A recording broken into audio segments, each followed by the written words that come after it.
सर्वांना नमस्कार. आज आपण पाहणार आहोत की आपल्या पोलिंग स्टेशनमध्ये किंवा आपण जर 2002चे मतदार नसाल आणि आपल्याला आपल्या आई किंवा वडिलाचं 2002ची डिटेल्स पाहिजे असेल तर ती कशी काय शोधायची.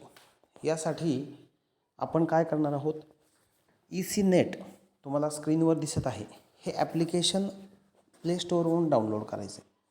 या ECNET ॲप्लिकेशनमध्ये गेल्यानंतर काय काय प्रक्रिया करायची ही पाहूया आपण. पहिल्यांदा ECNET ॲप्लिकेशनमध्ये अशा प्रकारचा सरफेस दिसेल. वोटर रजिस्ट्रेशन फॉर्म्स आहेत, search your name in last SIR, हे 2 नंबरचं उजव्या बाजूचं एक टॅब आहे. या टॅबवरती टच केल्यानंतर आपल्याला अशा प्रकारे माहिती विचारली जाईल. आपण त्याच्यामध्ये माहिती फिलअप करायची आहे. स्टेट टाकायचं आहे. स्टेट आहे माझं महाराष्ट्र. आज मला ज्या मतदाराची माहिती बघायची आहे ती आहे जालन्यामधला मतदार आहे तो. त्याच्यानंतर असेंब्ली तालुका बदनापूर.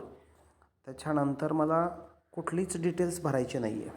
मी अगोदर स्टेट निवडलं, डिस्ट्रिक्ट निवडलं आणि तालुका निवडला.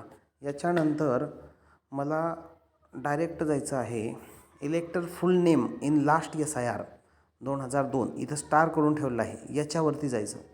आणि याच्यामध्ये एकतर तुम्ही बोलून एखादी माहिती लिहू शकत असाल तर बोला आणि त्या व्यक्तीचं नाव लिहा. मी टाईप करून लिहितो. इंग्रजीमध्ये लिहा अथवा मराठीमध्ये लिहा, चालेल. मी टाईप करतो आहे.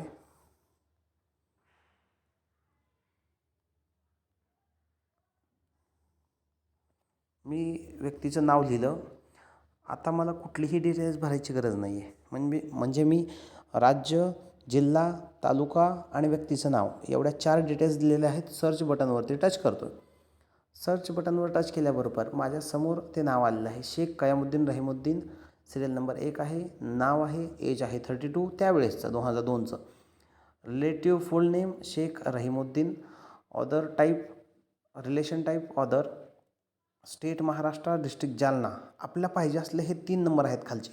AC number and name 187. हा नंबर आपल्याला नोट करून घ्यायचा आहे. त्यानंतर पोलिंग स्टेशन नंबर 90 शिरसगाव खाडी आणि पार्टचा सिरियल नंबर 164. एवढी डिटेल्स आपण घ्यायची आहे आणि आपले जे BLO असतील त्यांच्याकडे जायचं. ते पटकन आपल्याला आपल्या वडिलांसोबत अटॅच करून देतील. आपल्या वडिलांचं इथे नाव लिहायचं आहे. आता याच्यामध्ये दुसरी बाब आहे ती म्हणजे समजा तुम्हाला 1-2 मिस्टेक होत असतील तुमच्याकडून स्पेलिंग लिहिण्यामध्ये वगैरे, तर तुम्ही ऑनलाईनमध्ये पण चेक करू शकता. ऑनलाईन कसं चेक करायचं? ऑनलाईन आता मी गुगलमध्ये जातो आहे. इथं मी ECI म्हणजे इलेक्शन कमिशन ऑफ इंडिया, याच्या महाराष्ट्र ECI महाराष्ट्र पहिलं जे आलेलं आहे त्याच्यावरती मी टच केलं. त्याच्यानंतर खाली थोडं स्क्रोल केल्यानंतर वोटर सर्व्हिस पोर्टल नावाचं एक टॅब आहे, त्याच्यावरती मी टच करणार आहे. इथं टच केल्यानंतर search your name in last SIR असं लिहिलं आहे. इथं मी टच केलं तर लास्ट SIR मधलं नाव इथं सर्च करायचं आहे. त्यासाठी स्टेट आहे पहिल्यांदा महाराष्ट्र सिलेक्ट केलं. याच्यानंतर डिस्ट्रिक्ट आहे, मी जालना सिलेक्ट केलं, जालना. त्याच्यानंतर असेंब्ली आहे बदनापूर, बद टाकलं तरी लगेच येऊन जाईल ते. आणि खाली जसं आपण ॲप्लिकेशनमध्ये टाकलं तसंच आपण बाकीची माहिती न भरता elect full name in last SIR 2002 ही माहिती भरायची आहे.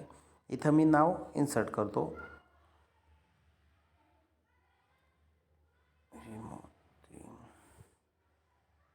शेख अशी माहिती इन्सर्ट केल्यानंतर खाली कॅप्चा टाकावा लागेल. आता हा कॅप्चा का टाकावा लागेल? आपण ऑनलाईनमध्ये ही माहिती सर्च करतो आहे म्हणून कॅप्चा टाकावा लागेल. जर आपण त्या ॲप्लिकेशनवरती म्हणजे ECNETच्या ॲप्लिकेशनवरती जर ही माहिती भरत असू तर आपल्याला कॅप्चा टाकायची गरज नाही आहे. त्यामुळं ॲप्लिकेशन सोपं आहे, हे थोडं किचकट आहे. याच्यामध्ये नाव आलेलं आहे शेख कयामुद्दीन रहीमुद्दीन. आता हे जे नाव आलेलं आहे याच्यामध्ये डिटेल्स ज्या आहेत आपण डाव्या बाजूला सरकवल्यानंतर AC नंबर येतो 187, नोट डाऊन करायचा आहे. पोलिंग स्टेशन नंबर 90 आणि पार्ट सिरियल नंबर 164. अशा प्रकारे आपल्याला माहिती मिळू शकते. जशी माहिती तिथं मिळाली आहे तशीच माहिती इथं पण मिळते. 3 वेगवेगळे नावं आलेले आहेत ह्याच्यामध्ये, ठीक आहे. आता मी इथून बाजूला येतो. एवढी माहिती तुम्हाला जर आवडली असेल तर नक्कीच आपापल्या वडिलांचे पार्ट नंबर वगैरे शोधा आणि आपण आपला मॅपिंगची जी प्रक्रिया आहे ती पूर्ण करू शकता. दुसऱ्या व्हिडिओमध्ये पाहूया की नेमकं आपलं नाव कोणत्या पोलिंग स्टेशनमध्ये आहे किंवा आपल्या नावाचा सिरियल नंबर काय, हा आपण दुसऱ्या पुढील व्हिडिओमध्ये पाहूया. थँक्यू.